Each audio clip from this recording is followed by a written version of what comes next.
Y desde el vientre del pez oró Jonás a Jehová su Dios y dijo: desde mi angustia invoqué a Jehová y él me respondió. Clamé desde el vientre del Seol y tú escuchaste mi voz. Me arrojaste a lo profundo en el corazón de los mares y me rodeó la corriente. Todas tus ondas y tus olas han pasado sobre mí. Yo dije: expulsado soy delante de tus ojos, pero aún he de ver tu santo templo. Las aguas me han envuelto hasta la garganta, me rodeó el abismo.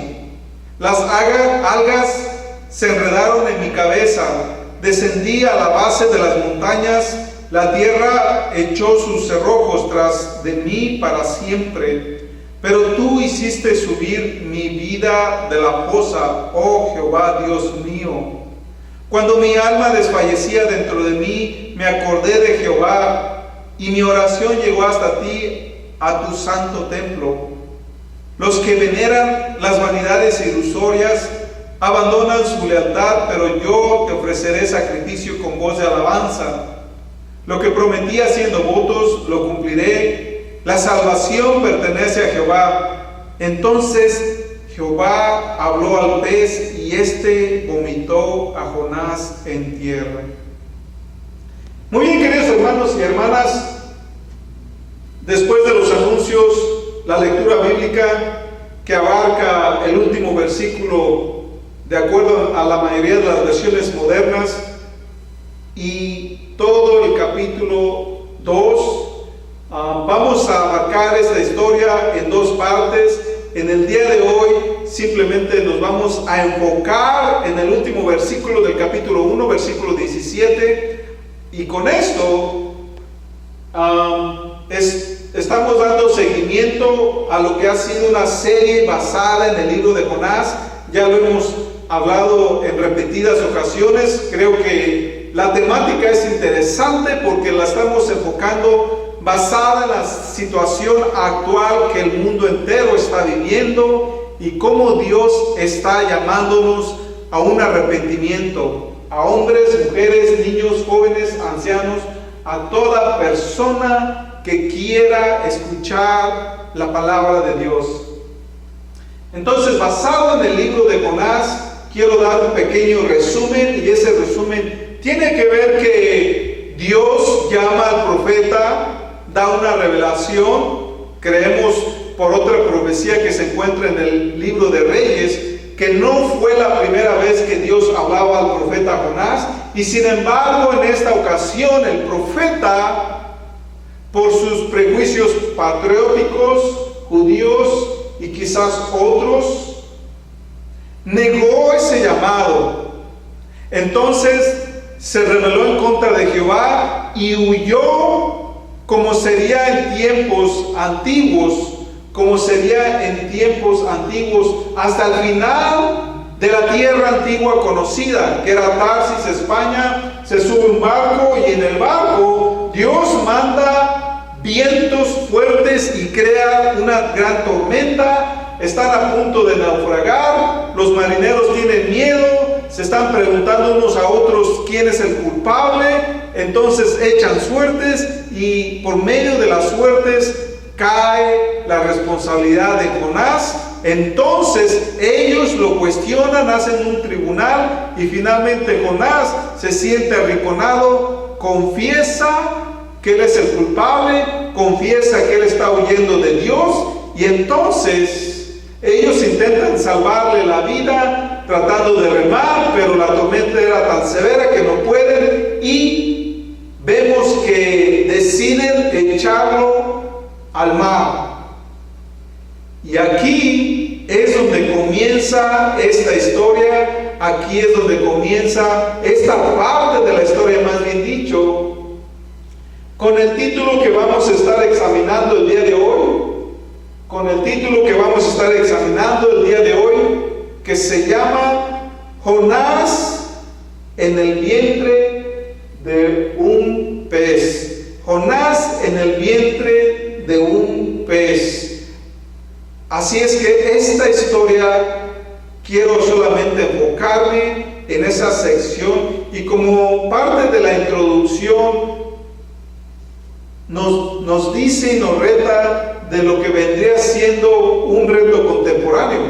Pero antes de continuar con esta introducción, permítame leer nuevamente lo que es el versículo principal de la historia de este día. Dice Jonás 1:17: pero Jehová dispuso un gran pez que se tragase a Jonás, y éste estuvo en el vientre del pez 3 días y 3 noches.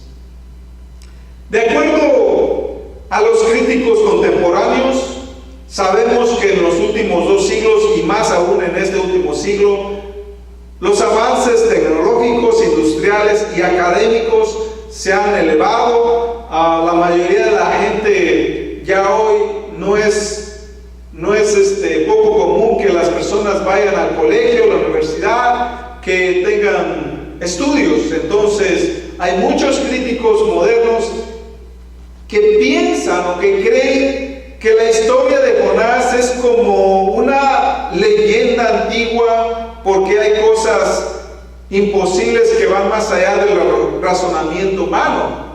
Entonces, muchos los han comparado como con leyendas griegas. Por ejemplo, tenemos la leyenda griega de Andrómeda y Perseo, donde prácticamente hay una doncella ofrecida a un monstruo marino como sacrificio, pero llega el héroe, mata al monstruo marino y rescata a la doncella.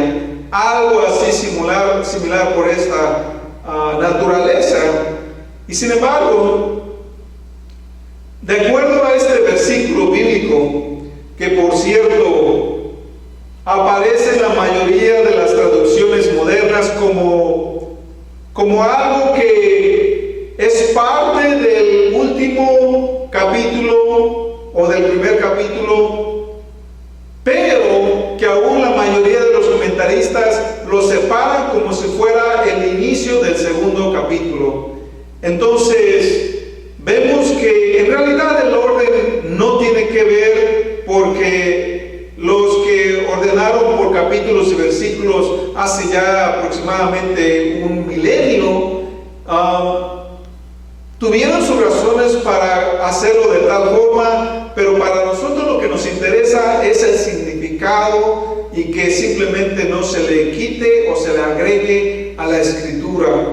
Entonces, prácticamente la segunda parte de este versículo nos dice que el profeta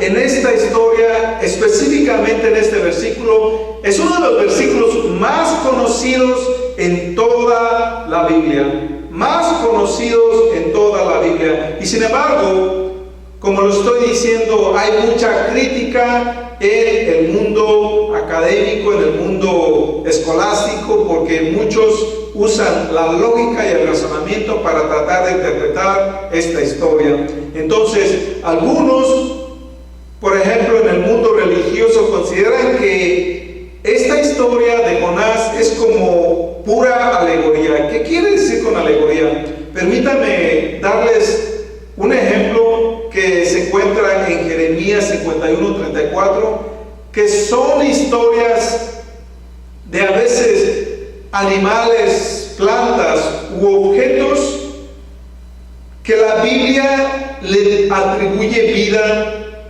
para dar una enseñanza verdadera sobre los principios bíblicos. Entonces tenemos el caso en Jeremías 51:34 de Nabucodonosor. Nabucodonosor, quien conquistó a Israel, los llevó a cautividad en Babilonia. Así es que el profeta Jeremías escribe esta alegoría o fábula. Dice: Nabucodonosor, rey de Babilonia, me ha devorado, me ha causado confusión, me ha dejado como un vaso vacío, me ha tragado como un monstruo acuático, ha llenado su estómago con mis delicadezas y a mí me ha expulsado. Entonces, el profeta Jeremías usa como un tipo metáfora o alegoría para describir al conquistador, al opresor, como un gran pez que devora su adversario, como un monstruo acuático marino que prácticamente se deleita oprimiendo la nación de Israel. Entonces, hay otra alegoría muy conocida o fábula en el Antiguo Testamento que habla de árboles teniendo diálogos entre sí mismos, y esta se llama la zarza ardiente. Entonces tenemos alegorías por todas partes de la Biblia que enseñan verdades, que no necesariamente quiere decir que un árbol tenga vida, que una piedra o que un animal, pero la Biblia intenta enseñarnos algo a través de tales historias. Aún otros han intentado dar algún tipo de explicación diferente. Por ejemplo, algunos han creído que posiblemente cuando tiraron a Jonás al mar, Jonás por pura casualidad se encontró un gran pez, pero flotando, muerto, y Jonás se refugió en las mandíbulas de un pez muerto y así se salvó de morir, pero no encajaría con otros detalles que vienen posteriormente en la historia. También algunas otras personas lo atribuyen como de otras índoles, otras fuentes, pero sabemos que todo esto es verdad. Sabemos que todo lo que pasa, todo lo que está dentro de la Biblia es verídico, es real, y que Dios nos lo ha enseñado a nosotros, así como Jesús está afirmando la historia de Jonás en Mateo 12:38 al 41, cuando la usa para expresar, para reprender la ilustración de la falta de arrepentimiento sobre los religiosos de su tiempo, hablando de su propia muerte y resurrección. Entonces podemos ver que aún Jesús mismo avala esta historia. Avala esta historia, como lo estoy diciendo, en los evangelios, y entonces de esa forma podemos confiar que esta historia es legítima, que podemos confiar en esta palabra, porque si el Hijo de Dios la citó, entonces podemos plenamente confiar que es una verdad para nosotros. Entonces, en esta historia pareciese que ahorita el énfasis es un gran pez, aunque la tradición popular, la religión popular, la mayoría incluso de nosotros, se habla de una gran ballena, y hablamos de una gran ballena, pero vamos a ver que no necesariamente es la mejor traducción, o podemos presumir que era una ballena porque es lo más grande que puede existir. Sin embargo, vemos que hay ballenas que pueden alcanzar hasta 15 metros de longitud y pesar 14 toneladas, suficiente para comerse vivo a un ser humano. Entonces, vemos que también no necesariamente tuvo que haber sido una ballena. Hay otras especies, como hay tiburones de cierto tipo, o como la Biblia ha llamado en otras partes de la Biblia, especialmente en el Antiguo Testamento, como monstruos marinos. Nuevamente, recordamos que hasta el día de hoy se están descubriendo nuevas especies en el Amazonas. Se han descubierto recientemente clanes de personas que nunca habían sido expuestas a la civilización humana. Entonces también apenas se siguen descubriendo nuevas especies marítimas en los fondos de los océanos. Nos dan mucho espacio para decir que hay posiblemente otras especies lo suficientemente grandes para que se hubiesen devorado al profeta sin ningún problema. O aún mayor es el poderío que tiene Dios, soberanía, que Él pudo haber levantado, criado un solo pez con el único fin de tragarse a ese profeta para salvarle la vida en tales circunstancias. Dios tiene el poder, Y la Biblia está llena de tantos milagros, de tantas cosas tan inusuales, tan extraordinarias, que simplemente van más allá de la ciencia moderna, que simplemente tales milagros rebasan el raciocinio de cualquier persona, que van más allá de cualquier lógica humana. Por ejemplo, permítame mencionar algunos de los ejemplos que son milagros raros, extraordinarios, fuera del orden común. Hallamos en los tiempos por allá de los profetas que un hacha de hierro cae en el agua y por medio de la oración un profeta la hace flotar. Algo sumamente fuera de lo lógico. O vemos, por ejemplo, en el caso de la destrucción Sodoma y Gomorra, cuando la familia de Lot escapa, como una mujer es transformada espontáneamente en una estatua de sal. O vemos en otros casos cuando una hambruna sacude la nación israelita y sus contornos, como Dios multiplica los alimentos por la oración de un profeta. O vemos en otra ocasión cuando Moisés estaba sacando a los israelitas, que literalmente cae comida del cielo. O más aún, entre tantos milagros, vemos cómo el mar se separa para dar cavidad, para que la gente de Dios caminara en tierra seca y así fueran libradas de la mano del faraón. Entonces podemos estar seguros que hay tantos milagros bíblicos que han ocurrido en todas las páginas de la Biblia, y que lo más maravilloso, que si por palabra de Dios esto ocurrió, y si Dios sigue diciendo que Él es el mismo de ayer, de hoy y de siempre, ténganlo por seguro que cualquier de estos milagros que ocurrieron hace miles de años pueden ocurrir en nuestros días. Porque Dios es Dios todopoderoso, el Shaddai, el gran yo soy, ese, el nombre de Dios. Por eso es que tiene tanto peso, y nosotros debemos entender su poderío, porque en los momentos de necesidad podemos confiar en Jehová de los ejércitos.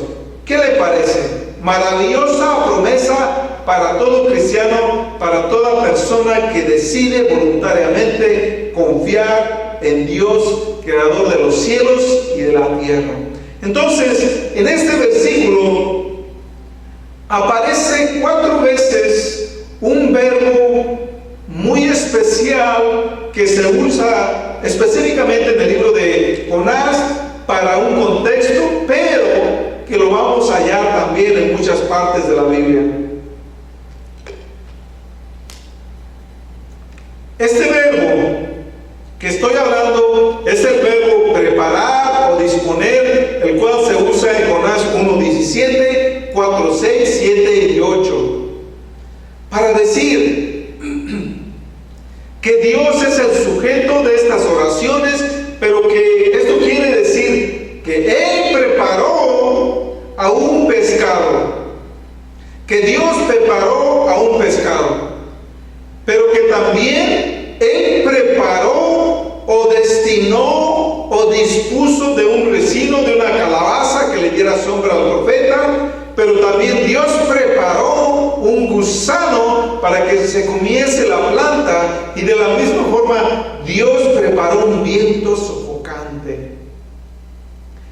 Como lo he dicho a lo largo de esta serie, Dios tiene la iniciativa, Dios tiene la creatividad, Dios tiene la sabiduría, y Dios hace las cosas a su manera, de formas inexplicables, de formas milagrosas, como lo estamos viendo en este versículo y en esta historia, para señalar las importantes lecciones que el profeta rebelde tendría que aprender, con mano dura, con castigo, con disciplina.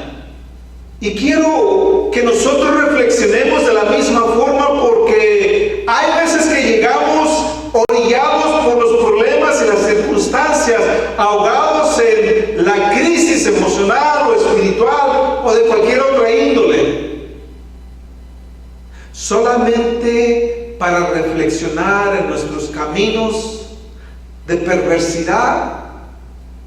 A veces en los tiempos en que hemos olvidado a nuestro Creador, o aún peor, como la mayor parte del mundo que se ha alejado de Dios. Si hay una plaga azotando al mundo entero, creo que debemos preguntarnos si es que acaso Dios está poniendo en dificultad al mundo entero para que el mundo entero examine sus caminos. Nuevamente, arrepentimiento, cambio, que es lo que pide Dios, y es el cambio que Dios estaba pidiendo en el corazón del profeta rebelde. Entonces, Dios designó a un pez, Dios destinó a un pez en las aguas del Mediterráneo para que sirviera como vehículo del rescate de este profeta cuando el profeta cayó en el mar. Recordemos que hay una gran tormenta con unas grandes olas, que si las olas estaban dispuestas a romper un barco, ¿cuánto más no rompería el cuerpo y mucho más el corazón de un ser humano? Entonces, en esta ocasión, Dios habla a un pez, Dios designa a un pez, lo manda, y en el momento adecuado, este pez se traga al profeta Jonás. Y en este momento propicio, esta criatura sirve para el propósito perfecto al cual Dios lo ha creado, al cual Dios lo ha llamado. Y el animal parece ser que entiende el llamado, la orden de Dios. Y ahí vemos al pobre profeta por 3 días y 3 noches. Entonces, en esta parte del versículo, un pez, un gran pez, es usado como vehículo, es usado como un vaso, es usado para un propósito para el cual Dios le ha mandado. Y vamos viendo entonces ya un patrón en esta historia, porque en primer lugar Dios usa los vientos para crear una tormenta. Entonces Dios usa vientos, Dios usa la tormenta, después Dios usa a los marineros para hablar al profeta Jonás. Y posteriormente Dios está usando ya a un animal, a un gran pez, para rescatarle y que no muriera. Pero fíjense, vamos a ver entre esta parte y la segunda parte de esta historia, cómo Dios lo usa de una manera específica. Porque no quiere decir que la travesía del profeta terminaría cuando el pez lo rescata. El pez lo rescata de morir, pero esa travesía continúa porque todavía el profeta tendría que entender completamente el proceso de arrepentimiento. Entonces, vamos a ver más adelante cómo Dios mismo usa una planta, después un gusano y después un viento sofocante para seguir hablando al profeta, para que el profeta entendiera lo que es el arrepentimiento, pero también la misericordia como Dios la estaba teniendo con el mismo profeta.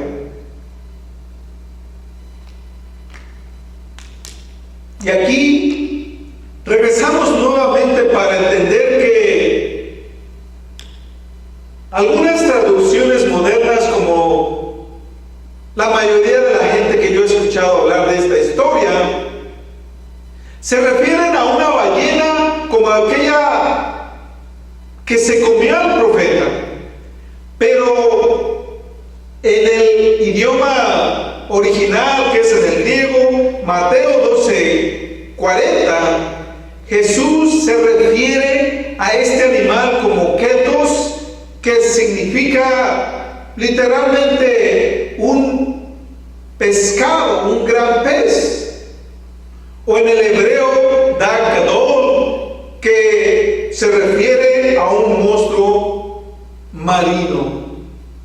Entonces, creo que sería incorrecto e imprudente asumir que era directamente una ballena, porque no es la única especie grande capaz de tragarse a un ser humano, sino que hay otras especies lo suficientemente capaces, con la capacidad de tragarse a un ser humano vivo. O aún así, como lo mencioné, Dios pudo haber creado, levantado específicamente un pescado de una sola especie para un propósito específico, un tiempo determinado y una situación específica, como es cuando se traga al profeta y posteriormente lo mantendría vivo por 3 días y 3 noches. Podemos entonces pensar cómo ocurriría y cómo se desarrolló esta historia.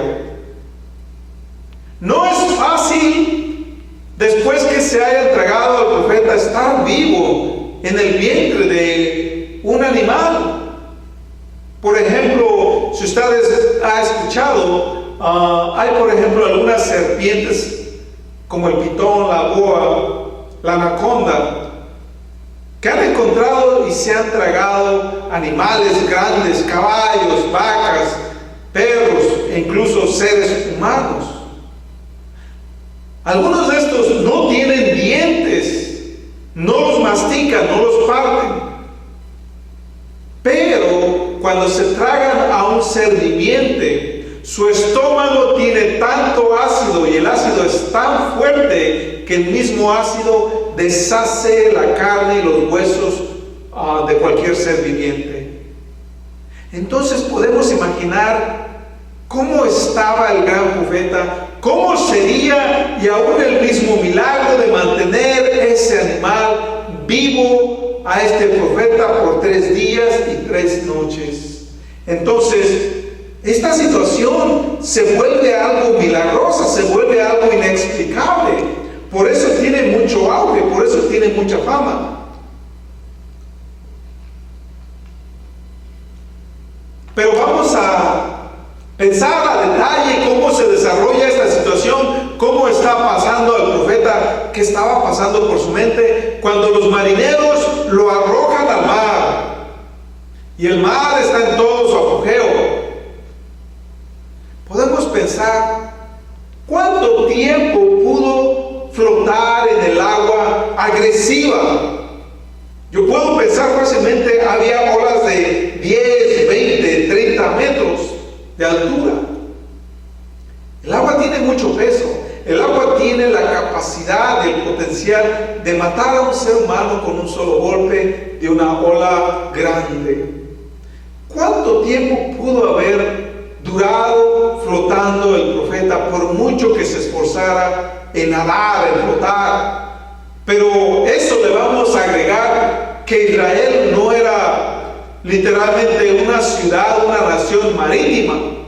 Entonces, la mayoría de la gente no eran grandes y buenos nadadores.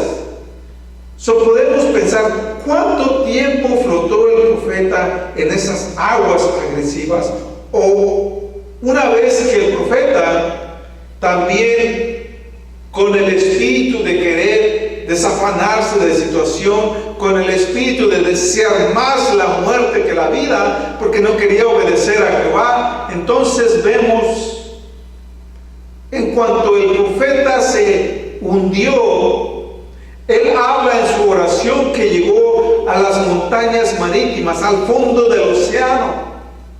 Entonces, ¿cuánto tiempo pudo durar respirando en la superficie y de ahí descender a las profundidades del mar? Mantener la conciencia, y qué estaba pensando en sus últimos segundos de vida. ¿Qué pudo pensar? ¿Qué pasaba por la mente de este profeta rebelde? Muchas cosas pudo haber pensado este profeta, porque eran sus últimos momentos de vida. Imagínense en lo que puede ser 7 millas de profundidad en el océano. Más probable que no se encontraba en las partes más profundas del océano, pero aún así, en el transcurso, cuando él mantuvo su conciencia y su cordura, cuántas cosas de decir por no obedecer a Dios. La mano de Dios está en contra de mí. Cuántas cosas pensar, las más importantes porque estaba en sus últimos momentos de vida. Hemos escuchado por testimonio personal de personas que están al borde de la vida y la muerte, en una enfermedad, en la cama, en un hospital, o aún en un accidente automovilístico o cualquier otro accidente, que las personas caminan en la guardarraya de la vida y la muerte. Cuando estás caminando, cuando estás enfrentando la misma muerte, todos seremos arrinconados a pensar en lo más importante, en lo que más valoramos en esta vida. Algunos, nuestro matrimonio, nuestros hijos, nuestra propia vida. Pero los que más pueden acertar serán aquellos que valoran la eternidad, porque entonces nos preguntaremos: ¿a dónde voy después de esta vida? ¿A dónde estoy yendo? Esta es la reflexión de toda esta historia. Porque si Dios está mandando una plaga sobre el mundo entero, si Dios está mandando una enfermedad, si Dios está truncando la vida de muchas personas, es para que recapacitemos.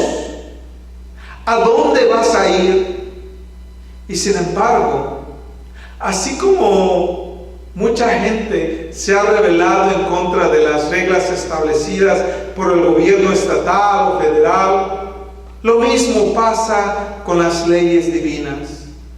Mientras hay tantas advertencias, tantas personas que están luchando entre la vida y la muerte en camas de hospitales, conectados a máquinas de oxígeno, o por muchas otras complicaciones, hay personas que están divirtiéndose, olvidándose que mucha gente alrededor del mundo está muriendo o están ya siendo azotados por las hambrunas, por la escasez de trabajo o por muchos otros recursos materiales, bendiciones, porque Dios está azotando al mundo con un propósito de arrepentimiento.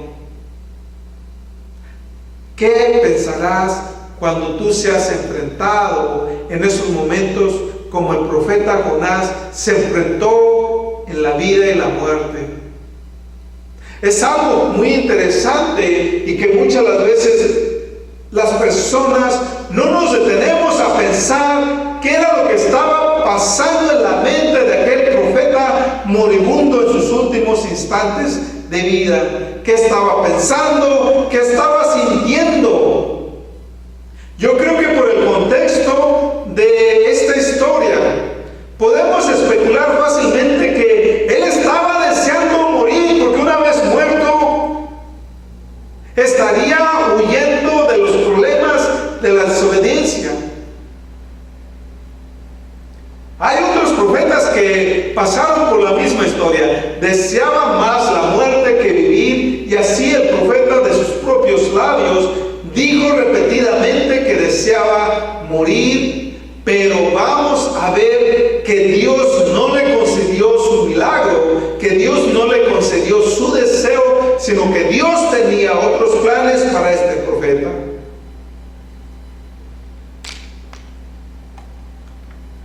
Usted sabía que cuando venga el juicio de Dios, de la misma forma, mucha gente deseará morir antes que vivir, deseará huir del juicio de Dios con la muerte antes que enfrentarlo. Y sin embargo, cuando venga este día, como dice aquí Apocalipsis 9, del 1 al 21, no habrá muerte para tal castigo. Los seres humanos desearán morir y la muerte así como en la historia del profeta Jonás, Dios no le concedió la muerte. Ya intentó huir a los lugares geográficos más lejanos. Ahora estaba intentando huir de esta vida y Dios no se lo permitió. Nos hemos pensado, quizás en casos, historias como personas que han intentado suicidarse y sin embargo sobrevivieron, pero sobrevivieron de una forma discapacitada mental o física. Personas en rebelión que tuvieron accidentes y quedan lisiadas por el resto de su vida. Quedan deshabilitadas y la muerte huyó de ellos.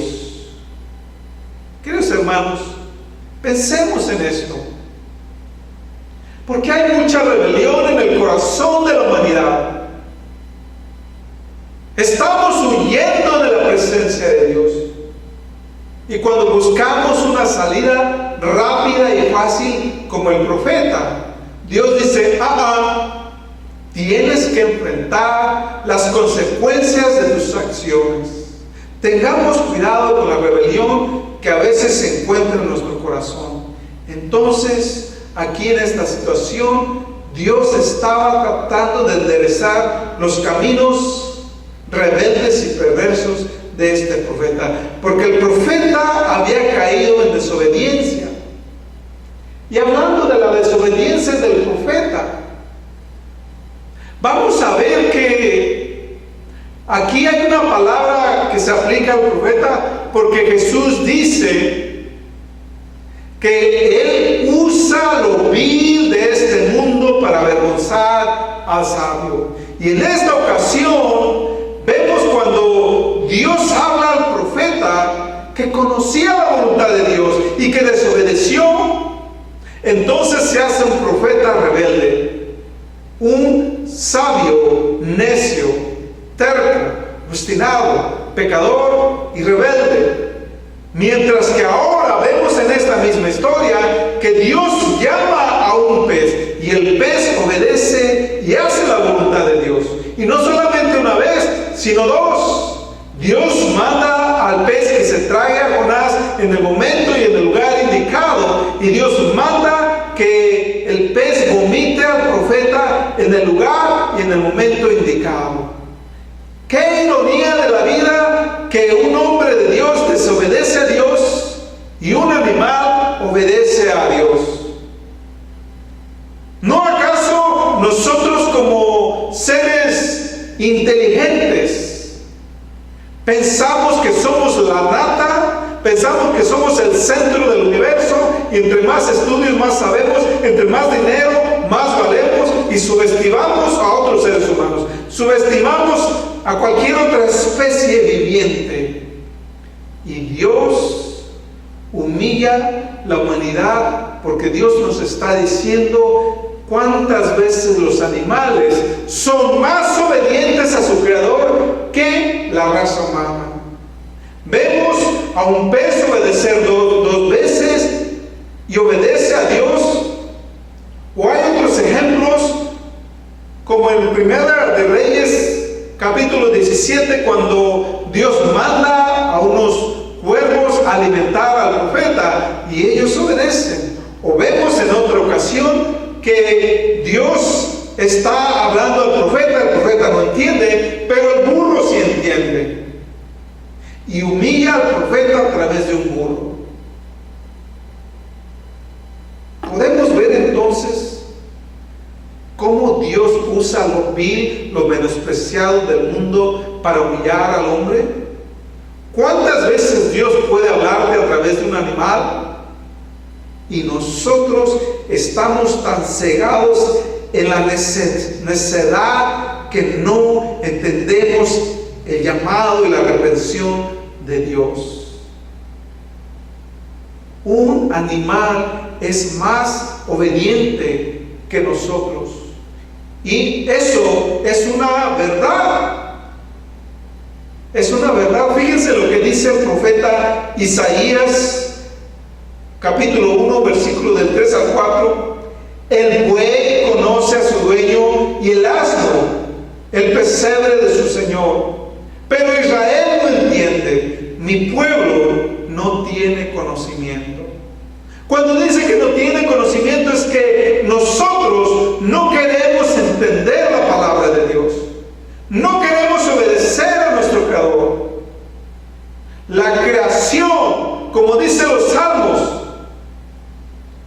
los árboles adoran a Dios, las estrellas adoran a Dios, los animales glorifican a su Creador y el ser humano se rehúsa a reconocer a su Creador.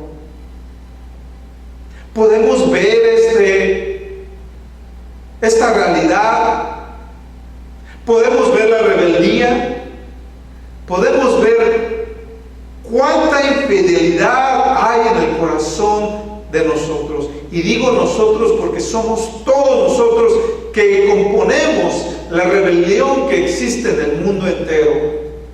Nadie está exento de esta rebelión, y cada vez que las personas han venido para acusarme de decir que no son pecadores, o por qué llamo pecador a los cristianos, pensémoslo dos veces antes de hablar desmedidamente, porque el corazón del ser humano es rebelde por naturaleza, como lo vemos en el caso del profeta.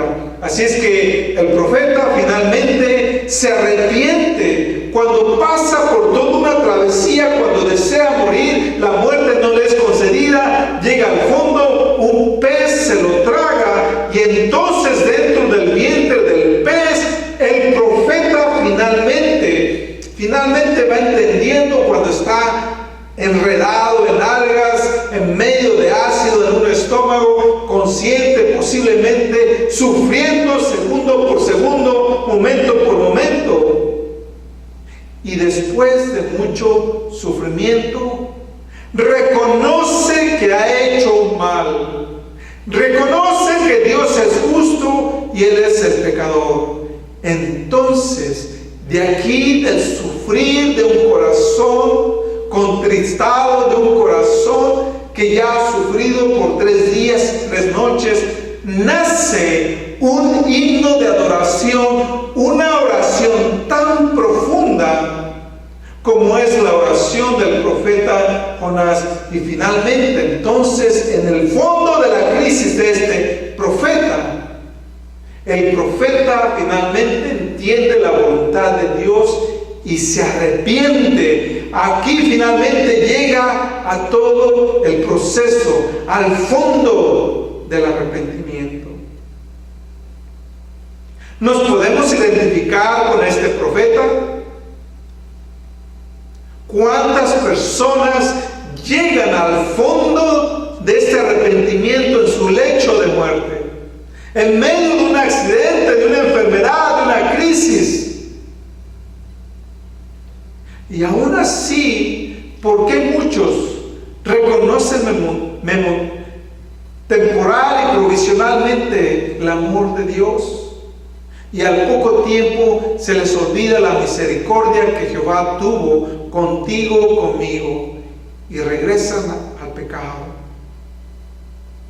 Jonás, de aquí en adelante, Dios ha cambiado su corazón.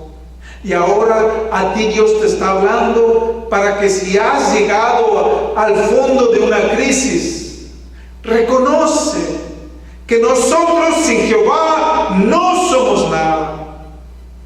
Que a veces los animales son más obedientes que nosotros. Y entonces Dios nos está llamando para que seamos como Jonás, y entonces podamos enderezar nuestros caminos de maldad. Dios preparó un pez para enseñarle algo al profeta y darle una segunda, una tercera, una cuarta, una quinta oportunidad, tal y como Dios nos da tantas oportunidades. Pero llega el momento en que estas oportunidades se acaban, su gracia se acaba, su misericordia se acaba, y muchos el regalo de la vida les es quitado, y Dios los llama a cuentas Y tales personas, esos 3 días y 3 noches que Jonás vivió en el fondo del mar, mucha gente estará viviéndolo en el fondo del Seol, estará viviéndolo por el resto de la eternidad en el Seol, en el infierno. Y muchos seremos testigos del sufrimiento mísero de mucha gente que tuvo toda una vida para arrepentirse y nunca lo hizo. Que Dios les dio muchas oportunidades de arrepentirse y nunca lo hicieron de corazón.